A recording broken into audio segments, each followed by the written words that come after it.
Teach me about the Great Lakes. Teach me about the Great Lakes. Welcome back to Teach Me About the Great Lakes, a twice-monthly podcast in which I, a Great Lakes novice, ask people who are smarter and harder working than I am to teach me all about the Great Lakes. My name is Stuart Carlton, and I know a lot about emailing someone who says they will edit for you and giving them the paperwork to fill out and then having them ghost you.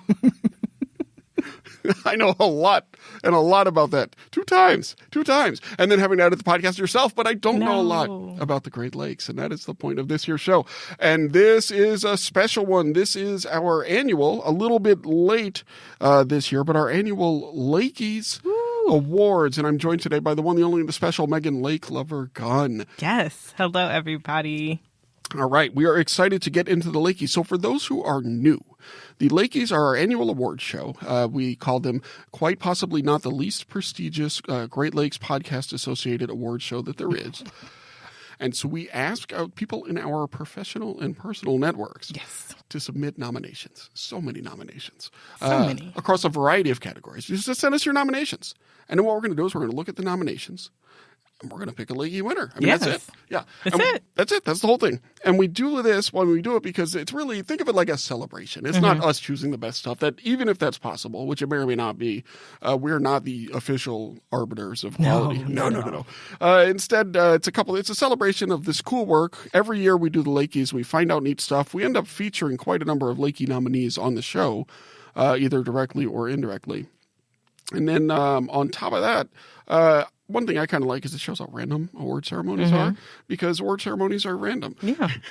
And so by making the random explicit, or I think that there's some value in that too, because if award ceremonies are designed to pick the best of something, it's a little bit goofy because whatever. But yeah, and who gets to decide what's best? There's so many... Exactly. So many things. Although really the answer is we get to decide this year. That's true. Yeah. At least for the Lakies. At least for the Lakies. Yes. Okay. And so the very first category this year is Great Lakes News Event of the Year. Great Lakes News Event of the Year. Yes. And so what we say is, this could be good news or bad news. We just want to know what you think. It's the Great Lakes News Event of the Year. And so the way we will do this is we'll go through and we'll feature one or two nominations. We had hundreds of nominations. And from those hundreds of nominations, if something came up a couple of times, we might mention it. And if not, we might just mention stuff that sort of sticks out to us, but we can't mention every nominee. No. Sorry, just can't. We don't have enough time. It's like a 30-minute podcast.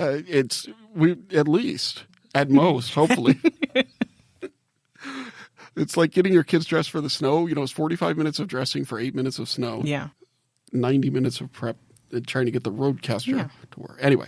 All right. Anyway, so one thing that was nominated, Michigan regulators have approved a $500 million pipeline tunnel project linking two Great Lakes. This is part of the Line 5. Money. Yeah, this is part of the Line 5 thing, and we actually had an episode about that where we spoke with Eric Anderson, who then was with NOAA, Great Lakes Environmental Research, or GLERL, the Great Lakes Environmental Research Lab. Now he's with the Colorado School of Mines. Eric is a colleague and a friend. That was teaching about the Great Lakes episode 34. But, so what happened, let me see if I can load up the story here. The links to all of the nominations that we're mentioning will be in the show notes. There it is. So there's an oil pipeline, Enbridge Line 5 it's called, and it runs under the Mackinac Straits. And it's a big deal because if there's an oil spill in the area, it's a real problem for the Great Lakes. And so this has been very contentious, whether they're going to be permitted to continue to run that line. It's called Line 5. The company is Enbridge, I believe is the name of the company. And or whether they should not be permitted. And this rapidly gets into like international energy agreements and stuff. It's extremely complicated.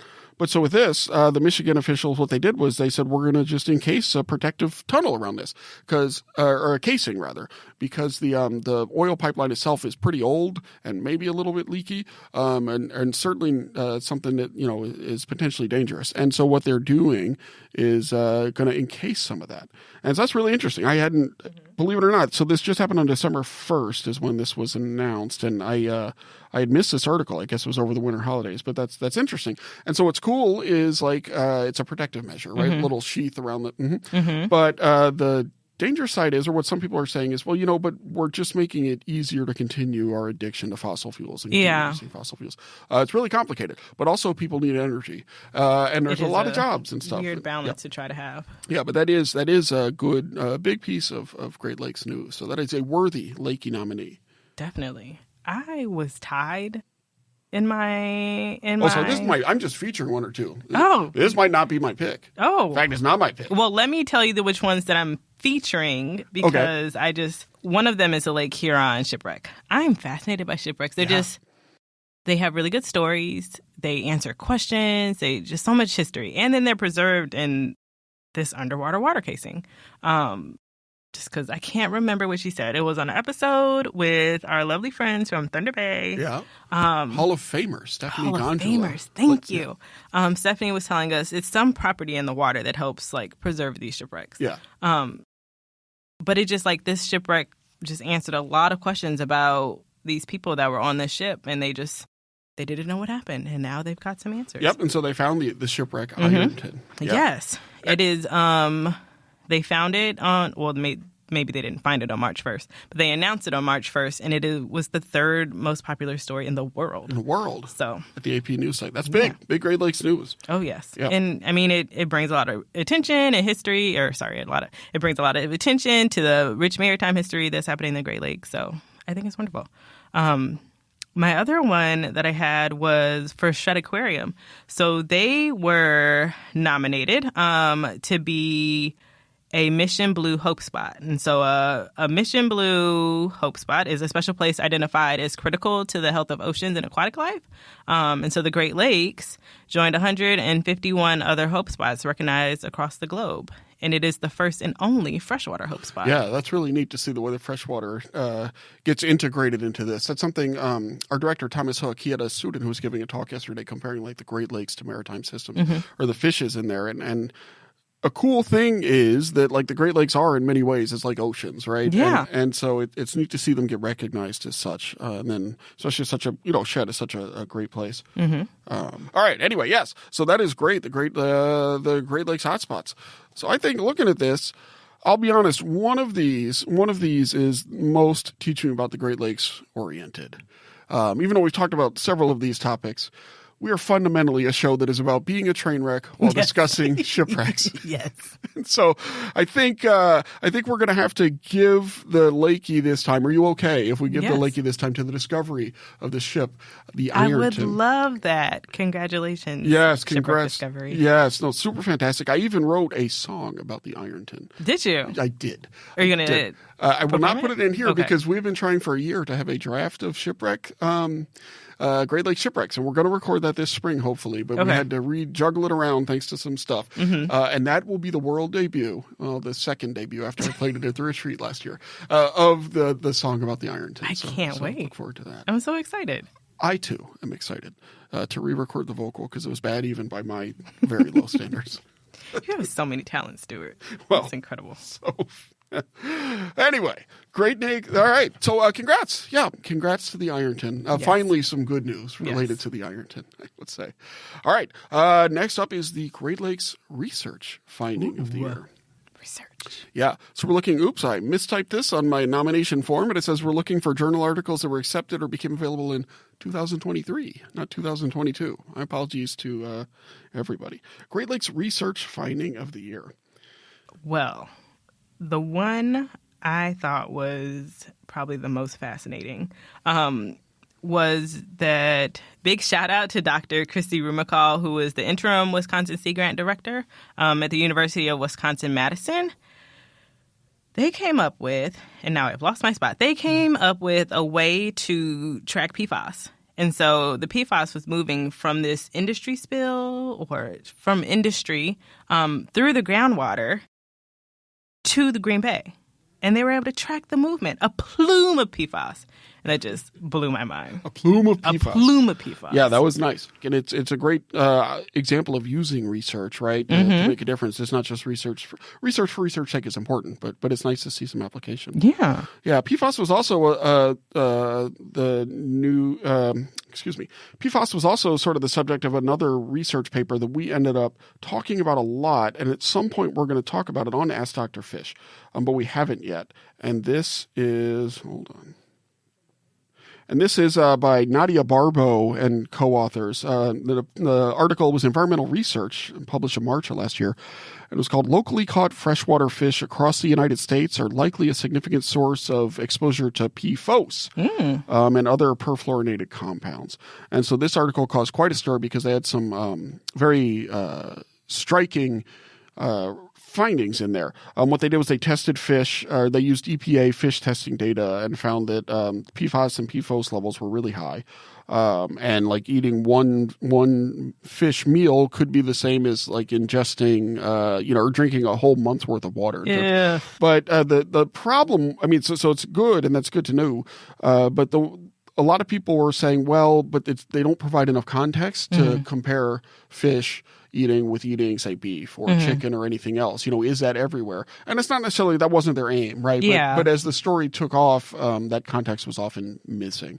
And that's information people want to know. It is, and it's important. And we spent a lot of time trying to figure out how to best address this on something like on this show or on Ask Dr. Fish, especially because we're not experts in PFAS and PFOS. And anyway, we're going to address it at some point. Not that everybody's waiting for us to. We think it's important to talk about.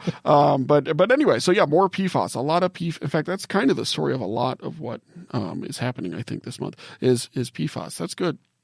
Another one I wanted to point out was kind of a cool 1-2 of papers by my friend and colleague Tim Campbell. Let me find these. Tim and his colleagues Brett Shaw and Evelyn Hammond, some other people too, but they seem to be the most consistent across this. They're looking at this idea of Buddhist life release rituals and invasive species. I got to be careful talking around this. I'm not a Buddhist. Yeah. I'm not very knowledgeable, right? But my understanding, I guess, is that releasing live organisms into the environment, Buddhists do this for religious reasons, and it's called a life release.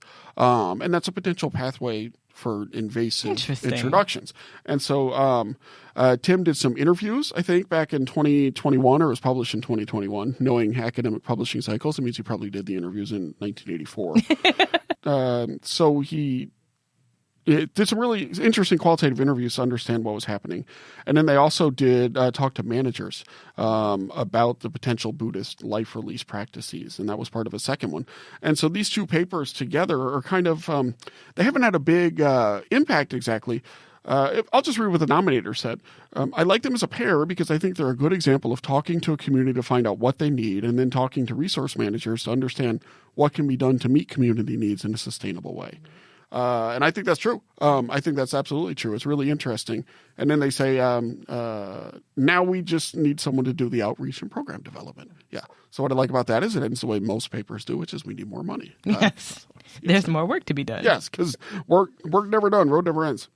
So that's good. I don't think that's our research finding of the year. But I just thought that was an interesting paper that I want to highlight. It is very interesting. Yeah. So for our finding of the year, are we going PFAS plume? Let's go with PFAS plume. PFAS plume. Congrats to Chris Yermakal, who's the interim director of Wisconsin Sea Grant. Who I do worry we're getting Wisconsin heavy. Yes, but that means that our friends in Wisconsin are listening to the podcast and they are submitting nominations. That's true. Thank you. Yeah. Hey, Michigan, where are you? Come on, Ohio. You want to be a Great Lake, Champlain? How about you submit a Lakey Award? Sorry, only a very good lake. Yes, even that. Fantastic. All right, now we're moving into, now we're starting to get to the important categories. That's the thing. We're going Great Lakes Animal of the Year. Ooh. Great Lakes Animal of the Year. Now, in past years, let's go and see what has won in past years, just as an FYI. Great Lakes Animal of the Year. So last year was Monty and Rose. Monty and Rose, it was an RIP, if you remember, because Monty and Rose are no longer with us. So in memoriam, Great Lakes Animal of the Year. And, oh my goodness, it was 2 years ago, it was the piping plovers. So, It's a lot of plover, a whole lot of plover, and they might come up again soon. But plovers are a great Great Lakes story because it's a really charismatic, they're cute animals. There's a lot of science and conservation around them, and it's something that is unique and interesting. So that's why. But so Great Lakes Animal of the Year.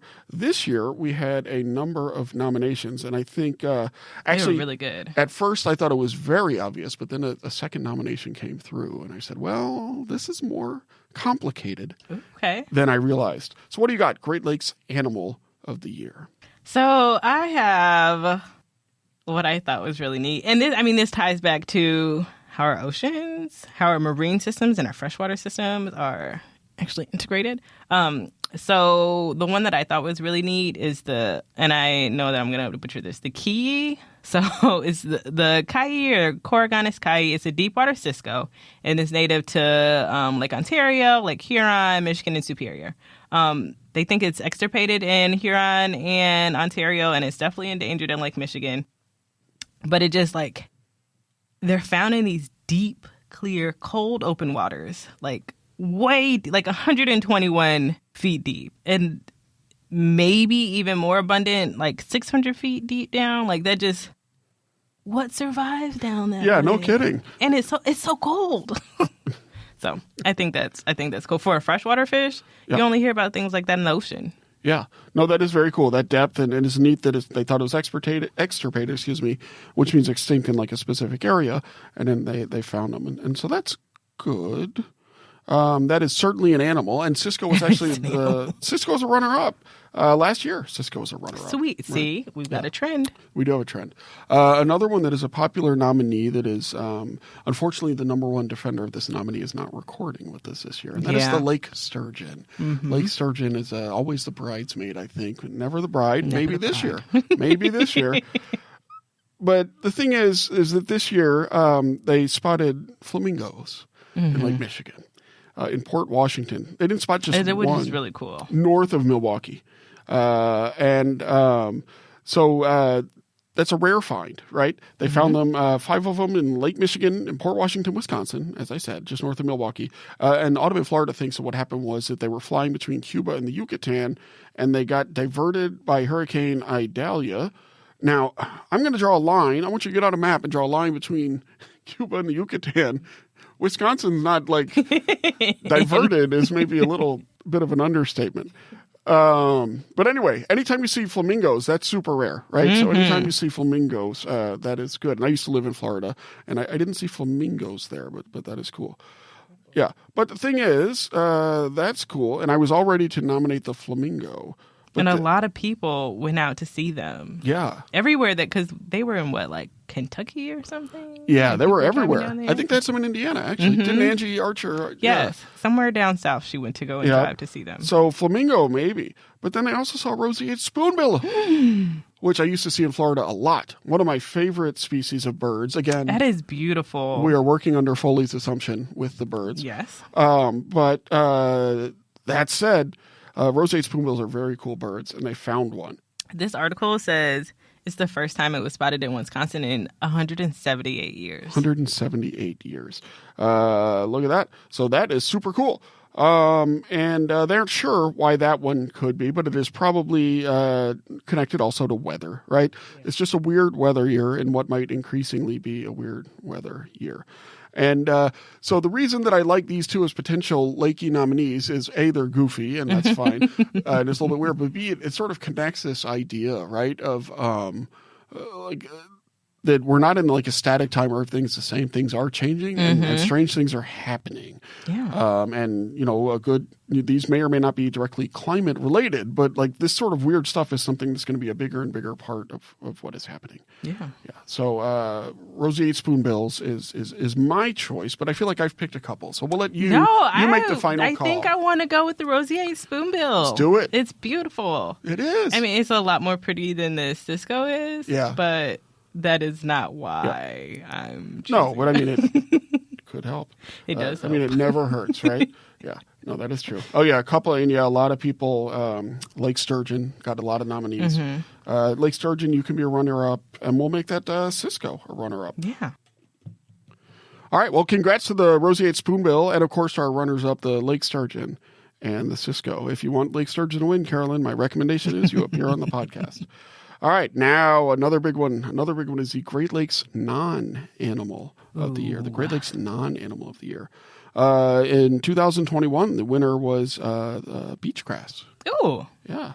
And the runner-up was pudding stones, which are kind of these cool little rocky things. Not a delicious dessert? No. It does sound that way, though, doesn't it? Yes, it does. Yeah. Last year, Great Lakes Animal of the Year was, or non-animal of the year, was the sailing vessel Inland Seas. Interesting. Yeah. Which, what they do is, it's a schooner. That's the schooner that they take the kids out on the lakes. And Irene and I went and recorded that episode, which you can find at teachingaboutthegreatlakes.com/that episode number. They did a presentation at IAGLR last year. It's fascinating what they get to do with those kids. And we got to go on a boat, so that was cool. Oh, that's awesome. Yes, it was awesome. Anyway, so very worthy Great Lakes non-animal of the year, but not nominated this year. And I didn't get to go on. Oh, I did get to go on. Anyway, we'll see. But we have other nominees. I am looking at last year's. All right. What are the nominees? So one of the ones that I really like, and this may be my winner, is diatoms. I love diatoms. I use diatomaceous earth.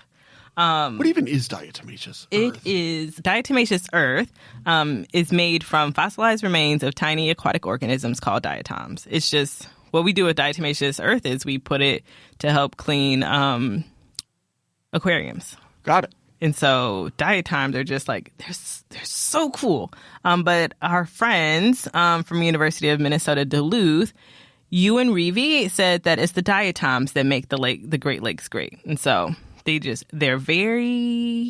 need them. So their skeletons are made of a natural substance called silica, and over a long period of time, diatoms accumulate in the sediment of rivers and streams and lakes and oceans. And so they are mine. This is how we get the diatomaceous earth. It's cool stuff. All right, cool. Well, diatoms, that is neat.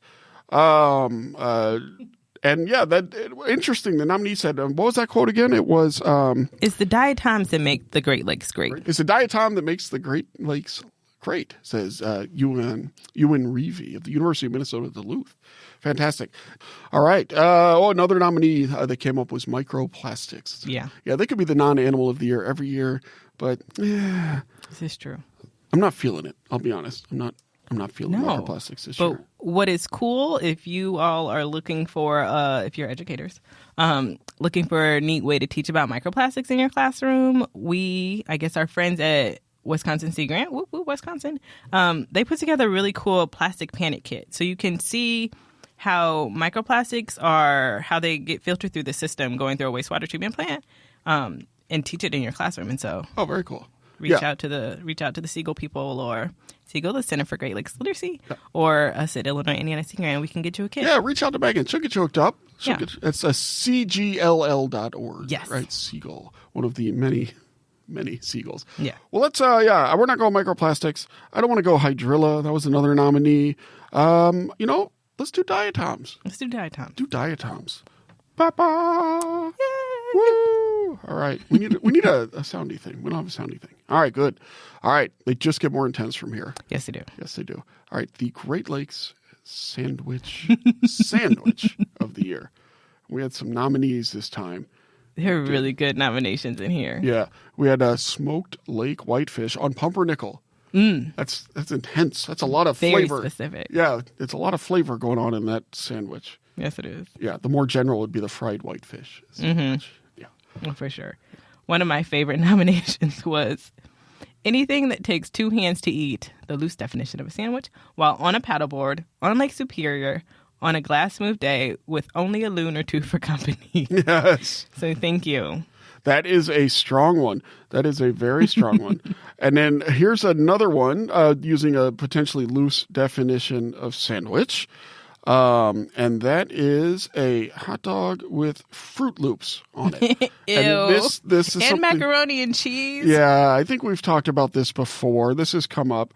And this nominee has sent a picture, which we will include in the show notes. Yes.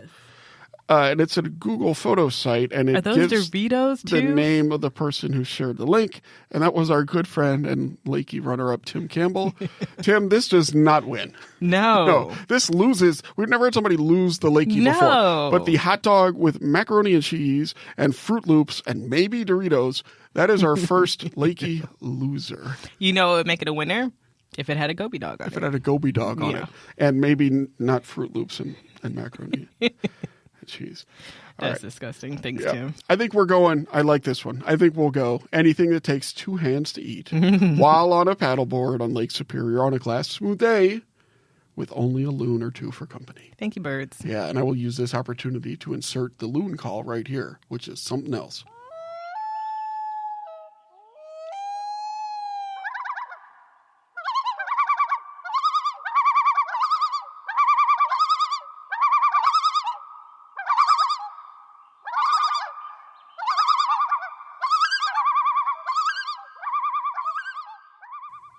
Unless I'm thinking of a different bird. I don't know what loons sound like. Well, listen to the episode. All right, great. I will do that. Oh, I took that app off my phone. Did I? Otherwise, I could play it for us. It takes up a lot of space. If you all are looking to, I guess, YouTube, you could do it on YouTube. Yeah. There's a really cool app called Merlin Bird ID. Yeah. And you can find calls or identify, like you can set record in order to identify the birds that are calling in your area. Oh, so you're... Use it for groups. I'm not a bird nerd. No, it's okay to be a bird nerd. I just mean, have you ever really thought about who makes that app and what it's doing? No. Yeah. What's it doing? I don't know. Mm-hmm. But you're making the assumption birds are real. If they're not, it could be spies. Yeah, that's the thing. Secret spies. Yep. That's true. Merlin is a strong app. All right, Great Lakes Donut of the Year. Oh, wait, we forgot to go over the winners. Great Lakes Sandwich of the Year. I'll do that and cut it in unless I forget. Great Lakes Sandwich of the Year, 2021. Did we not have it? No, there it is. Tom Coombs' homemade Garden Fresh BLT. That sounds delicious. Yeah, ABC 57. He's the weather forecaster there in South Bend. Him. Yes. Anyway, homemade Garden Fresh BLT. And the runner-up was the concept of a fish sandwich, apparently. Okay. I have to go back and listen to the episode. That's the quote. And then there was a new memoriam that year because we had somebody, Camden Bird, he came on and talked about some Great Lakes history stuff that was really cool. He had a sandwich named after him at Fifth Frame Brewing in Rochester, New York. That's cool. I went to look it up because it was going to be the Lakey winner. They don't make it anymore. Oh. So that was in memoriam along with Monty and Rose. Oh. 2022. 2022 Great Lakes Sandwich of the Year, Falafel Pita. Okay, sure. And the runner-up was the Whitefish Sandwich from Le Chenot Culinary School. Falafel Pita, I was outvoted by Hope and Carolyn. That's exactly what it was. That sounds about right. I mean, I don't mind a falafel pita, but absurd. They're delicious. Yeah, they are delicious. Okay. Great Lakes Donut of the Year is our next category. This one was big. There were some really good, tasty sounding ones. Well, hold on. Let me do the old winners. Okay. I'm sorry. No, it's all good. It's all good. All right. The winner in 2021 was Strange Matter Coffee Company. They have a bunch of donuts there. And the runner-up was Tim Hortons. Timmy's, of course. The Great Lakes Donut of the Year in 2022. Oh, yes. Pumpkin and cider donuts from Jenny's Farm Stand in Dexter, Michigan. That just sounds nice. We chose that one because it was like a real Great Lakes thing. It was a fall thing. It was contextual to a season. And it's very Midwestern. Yeah, no, that was very super. Midwestern. Yeah, very Midwestern. Excellent. And then a Long John from Benison's in Evans, Illinois, was included because the person who gave me that recommendation then called me desperately saying that I had to delete the recommendation because this person worked for the federal government and they were concerned that it would come off as them like making a government recommendation for a donut stand. So that was the runner-up last year. But I recommend the Long John from Benison's in Evanston, Illinois. The reason I know is because I got one when we were in Evanston for the Great Lakes Secret Network Oh, meeting. sweet. Yes. Okay. What do we got this year? Donut of the Year. Okay, so I was going to say Uncle Mike's Sea Salt and Caramel Kringle until I read that it's not a donut, but it's in the family. But if it's not a donut, it's not a donut. Not a donut. It's not you can't say that. Right. Right. Might as well nominate Lake Sturgeon. I know, for Donut of the Year. So I chose the giant cinnamon rolls with the hole cut out in the middle, which makes it a donut because the hole is cut out in the middle. Oh, you can't do this. That's what makes a donut. It is dough with the hole missing. It's a cinnamon roll. They even say it's a cinnamon roll. You can't do this. You can't. The other one. Then why is it an Uncle Mike? Also not a donut. Because I don't know what a Kringle is. It's not. I don't either. I know it's not a donut. But a cinnamon roll with a hole out of the middle is definitely a donut. All right, we need to discuss this further. That's okay. We'll have a future episode in which we decide what donuts are. Well, we'll bring on an expert. Yeah. All right. That's and so the other big popular nominee was a chocolate cake donut with cherry frosting at Cops and Donuts in Alpena, Michigan. We have to make a road trip for Alpena. A lot of people recommend things in Alpena. Yeah, that's where the Thunder Bay National Marine Sanctuary is. We got to go diving, get some donuts. All right. So are we really going giant cinnamon roll? It's the size of your head. It is the size of your head. All right, I'm going to Google this right now. Hilltop Restaurant, and you pronounce that. Lands Township? Mm-hmm. Is that right? Not if it's French. Leons? Anyway, Hilltop Restaurant. Yeah, give me your menu. I want to see your donut. I want to see a donut. Oh, it only works if they have pictures. But surely they'll have pictures if it's the size of your head. Everyone will want to see that. That is a sizable cinnamon roll. Is it? It's a fairly sizable cinnamon roll. They don't. No, that can't be right. Ooh. No. I'm going to text you a picture right now. Okay. This is not a donut, guys. I can see the roll in the middle of it. Well, you have to cut it out. That's the point in order to make it a donut. Oh, my gosh. That said, if that picture, though, the one I texted you, yeah, there might be a little forced perspective thing, right, like in The Hobbit. But if not, it is the size of this child's head, yes. Yeah, home of the famous sweet cinnamon roll. I feel duped. You feel duped. Well, in that case, the Lakey Award winner for Donut of the Year is the chocolate cake donut with cherry frosting at Cops and Donuts in Alpena, Michigan. The runner-up will be a series of dupes. Yes. What is life? Excellent. All right, this next one, important, Science Podcast of the Year. Ooh. Science Podcast of the Year. We originally had, I think we had regular and non-science podcasts. We combined those, though. Let me see. No. Science Podcast. Yes. Introduced one in 2021 from our friends in Wisconsin. Sea Grant Ologies, which everybody loves. Ooh, we love Ologies. Yes, that was runner-up in 2021. 2022, The Water We Swim In by the people who brought you introduced. By Bonnie Willison and Holly Jama, who were on our show to talk about it. That was good. The runner-up was Lakes Chat, the Alliance for the Great Lakes. Mm-hmm. R.I.P. Not the Alliance, but Lakes Chat is gone. Oh. One of the many podcasts we have left in our dust. But that was a runner-up. That was good. This year I want to point out a couple of, there's one Midwestern-oriented podcast. It's not science, but I was enjoying it for a while. So, Megan, one of the things about me is I have trouble sleeping. Mm-hmm. I don't have trouble falling asleep. I'm a solid faller sleeper. Mm-hmm. Very good. Among the best. But when I wake up, I'm totally hosed. Mm-hmm. And if I wake up at 2:30, it's like, hey, I'm up. And so for a while, I was like trying to listen to podcasts to go to bed, which isn't maybe perfect, but that's okay. And I found this podcast called Northwoods Baseball Sleep Radio. Okay. All right. And this is a fake baseball game. Somebody calling a fake baseball game set in like this fictitious Midwestern league. Mm-hmm. And they have teams and players and fake ads and everything. This sounds very nerdy. Oh, yeah. And it's got like static, like it's coming in poorly over the radio. Oh, my gosh. It was perfect for falling back asleep. And go find it out at sleepbaseball.com. And anyway, and it's produced by a guy named Mr. King, I think. Fans call it Baseball Radio ASMR. And it's super fantastic. And I'll also link to a New Yorker article called The Rapture of Listening to a Fake Baseball Game. Which is and yeah, they have all kind of, like I said, fake teams like the Big Rapids Timbers, the Baraboo Bombers. Oh, yeah. Anyway, so this is not a science podcast, but it is Great Lakes oriented. So, I like that. Yeah, you got to go and listen to that. All right. And then I had one that also was nominated. But we will get to that one. Was there a a science podcast, that stuck out to you? I do have one.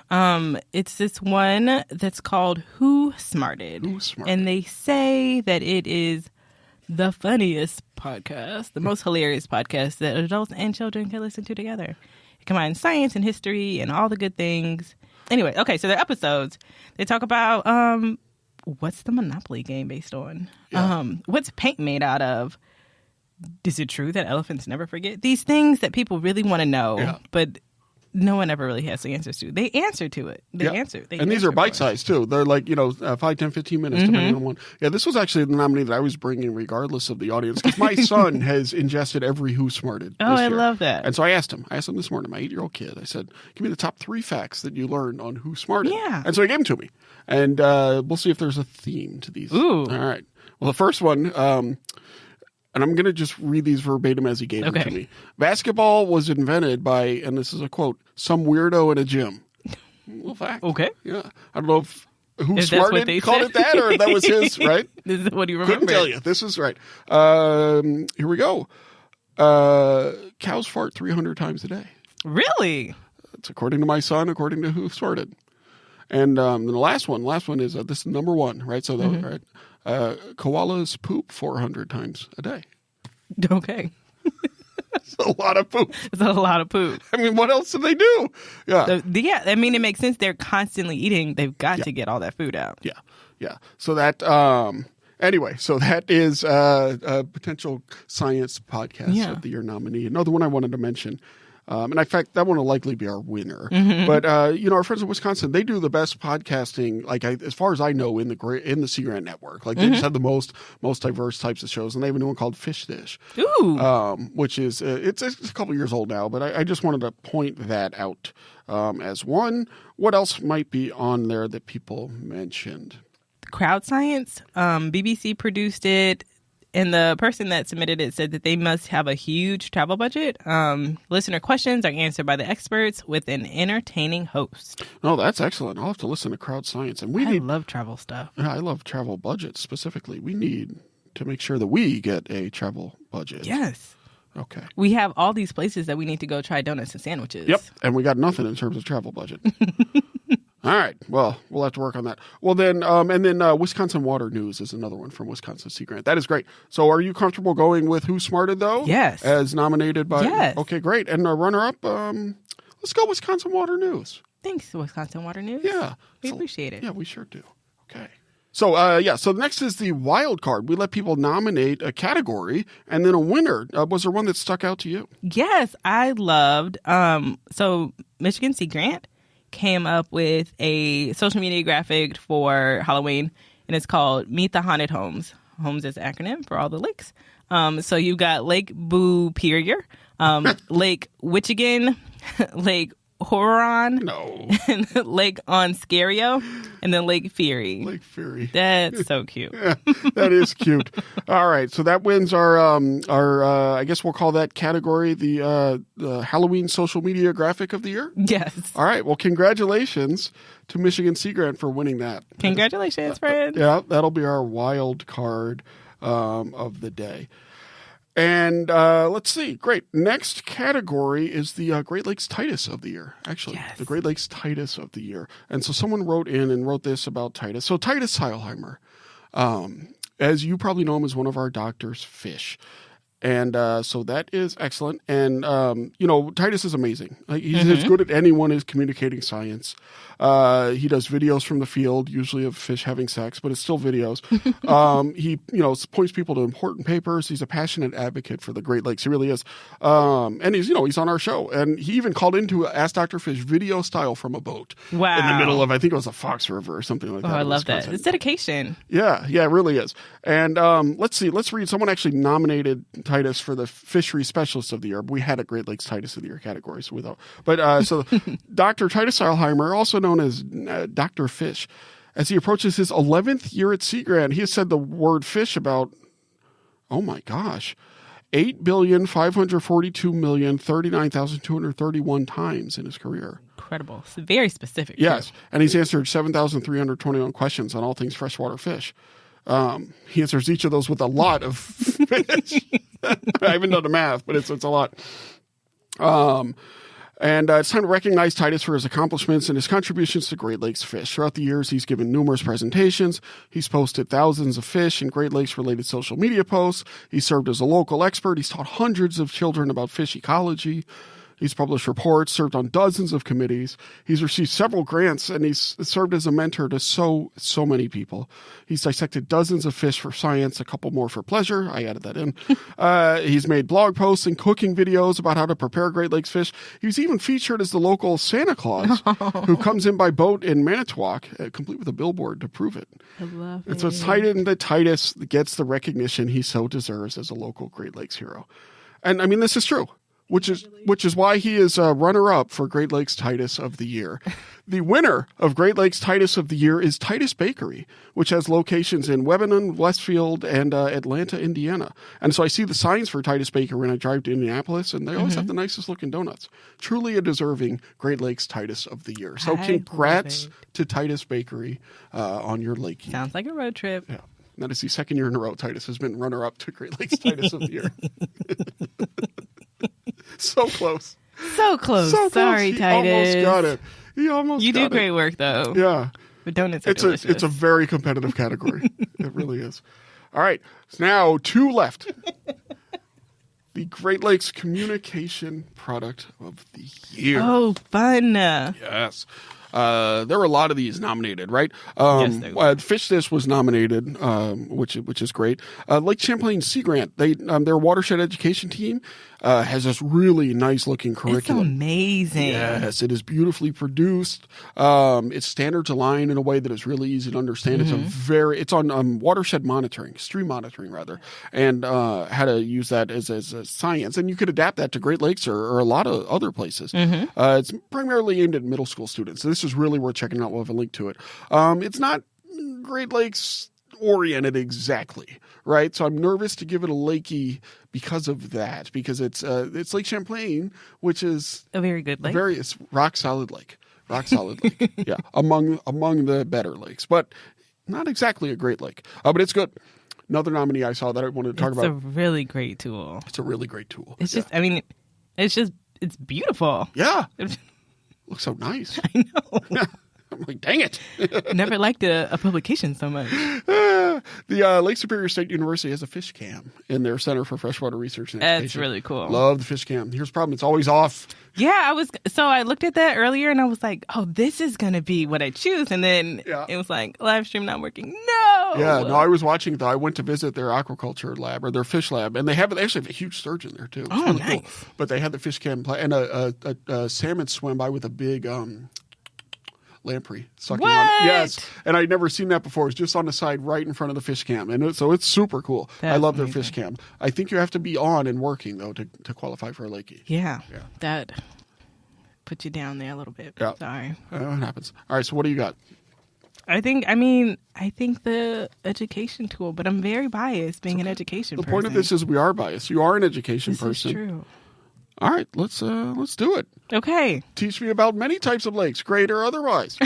Well, congrats. And we'll do fish cam as a runner-up.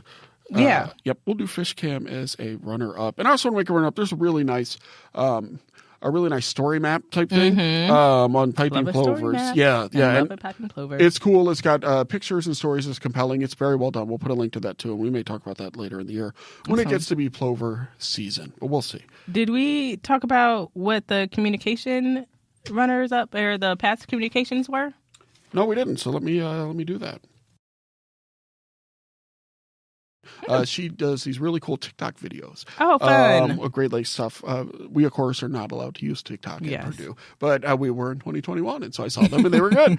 And the Healthy Headwaters Lab, that's Kat Febria's lab, does really great work. And so that was... really awesome. Yep. And another runner-up was the Michigan Sea Grant Great Lakes Basin map. This is that. Ooh, I love the map. Yes, I love that map too. And the Great Lakes Basin is always worth thinking about because it's really interesting how different states have different amount of space in the basin. Like in Indiana, we have very little, right? And it's super critical in certain ways. In fact, we're going to meet next episode. We're going to interview Peter Annan, who wrote the Great Lakes Water Wars, and the basin comes up in that a lot. So tune in a couple weeks to listen to that. So that was cool. I'm glad that was a nominee. In 2022, we had the Great Lakes Science Communication, coloring sheets and papergraphs by Taja Tucker. She did these really cool things. And the Glances had a video series and a story map on Great Lakes invaders. Story maps are a theme. Story maps are a theme. They're cool. The challenge with story maps in my mind is they're oftentimes, I'm not saying this is the case in the ones that were nominated, but you want to make sure, who is the audience for these and who's going to use them. That can be a challenge with them. They can be really neat, but I would love, in fact, if you have some great examples of story maps being used, I would love to see those. So send those in, teach me about the Great Lakes at gmail.com. All right, great. Great Lakes Outreach Program of the Year. Outreach Program of the Year. This is great. In 2021, Freddie the Gnome, believe it or not, was Outreach Program of the Year runner-up. The Students to Stewards program at Grand Valley State was the winner that year. That's a neat program over there. And then last year, the Great Lakes Outreach, the Student Watershed Watch by the Toledo Metropolitan Area Council of Governments was a really cool program. And then the Thunder Bay Marine Sanctuaries, Get Into Your Sanctuary. Oh, nice. Was a cool program to help people understand what's going on there by our friends at Thunder Bay. And then also baby surgeon release events just generally. Oh. Yeah, because those are great programs. Whenever you bring out a baby. Have you seen a baby surgeon? No. Yeah. Okay, so that was a complete lie. I have seen baby surgeon. We did research on them years ago. We had them on campus, and then we had some at ARL. And they were so cute. They were cute. Yeah. Excellent. Okay. Well, this year we have a few different nominees that I think are worth talking about. And they're really good. They are good. They are good. Hit me with your favorite.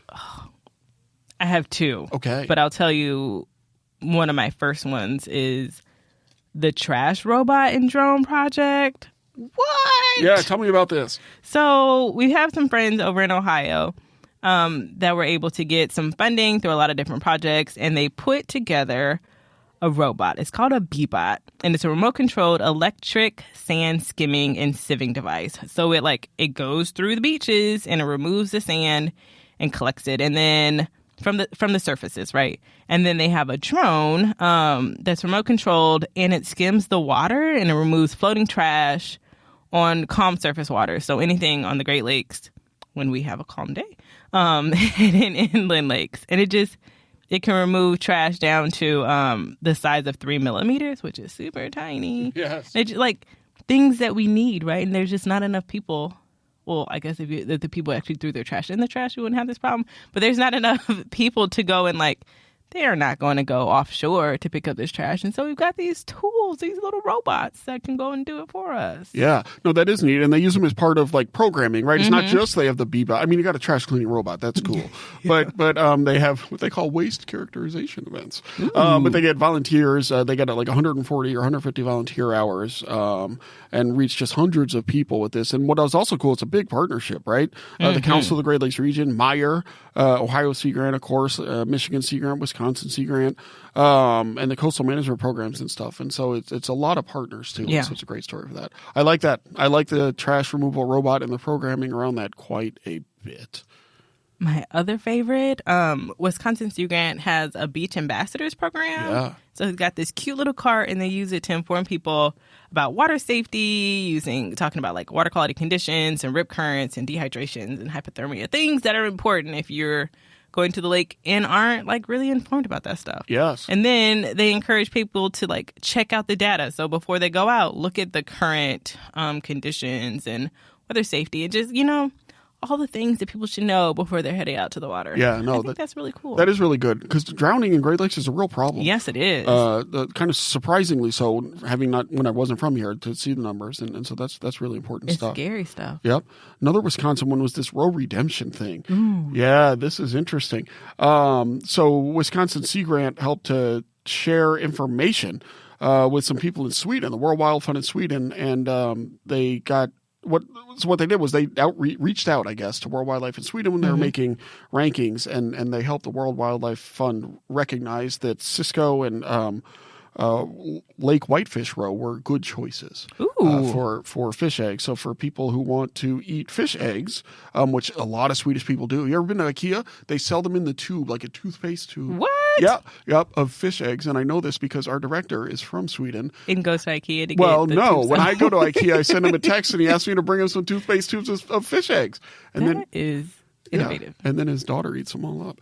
But anyway, so that's cool to help people recognize sort of the what a great fishery, a nice sustainable fishery that is. But I'll be honest, Megan, Wisconsin's won a lot of stuff today. Yes, they very did. Wisconsin heavy. So they've done these nominations. But if we have to just choose one, yeah, we just got to choose one. Let's go with the robot. I think we're going robots. Bebot by our friend Jill Bartolota. Turns out, who was in my Sea Grant Academy cohort. Was she? Yes, she was. She's a lovely human. Yes, she was. Well, she still is a lovely human. This is not the in memoriam. She has not yet joined the bird sandwich. No. Wait a minute. And Monty and Rose. Don't. One day, but not yet. Not yet. Jill can aspire to that. But for now, she will have to settle on being a Lakey winner for Outreach Program of the Year. Congratulations. Megan, that is our Lakey Awards for 2023. Sorry they're late. It's okay. Congratulations, everyone. Yeah, congrats to everyone. You all were very deserving. You were. Last year I said I was going to make certificates. I did not make certificates. It's okay. I'm talking with... What do people do with certificates that they get? Do they actually display them? Not the ones that I was going to make. It's a good question. But this year I had another idea. I was talking to my friend Robin Mayer of the Knowledge Lab. We're actually recording this live in the Purdue Knowledge Lab podcast studio. Cool place. Robin and I are in discussions. I'll be honest, it's probably not going to happen, so I'm not even going to mention it. But so instead of a physical thing that I will actually not make and send to you, what you get instead is my virtual heartfelt congratulations. You know what would be cool? A Lakey sticker. A Lakey sticker. A liquor. Yeah. Oh, yes.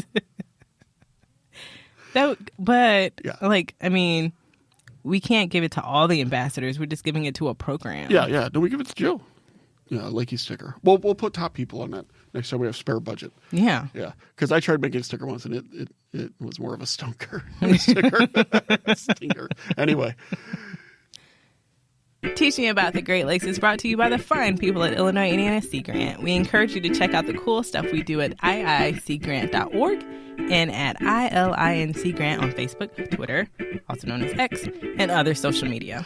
Our senior producer is Carolyn Foley, and Teach Me About the Great Lakes is produced by Hope Charters, Megan Lake Lover Gunn, and Irene Miles. Ethan Chitty is our associate producer and our fixer. Right now he's fixing to upload a bunch of forms to the national office. Yeah. Our super fun podcast artwork is by Joel Davenport. Thank you, Joel. And our good stickers are made based on that. Yes, not our stunkers or our stinkers. No. The good stickers. The good stickers. The show is still reluctantly edited by me, even though I thought I had fixed it and got ghosted again. The twice ghosted Stuart Carlton, while we find someone to replace the apparently literally irreplaceable Quinn Rhodes. If you have a question or comment about the show, please email it to teachmeaboutthegreatlakes@gmail.com or leave a message on our hotline at 765-496-IISG or 765-496-4474. You can also follow the show on Twitter, also known as X, at Teach Great Lakes, but let's just say that it's not likely to win a Lakey anytime soon. Thanks for listening and keep grading those lakes.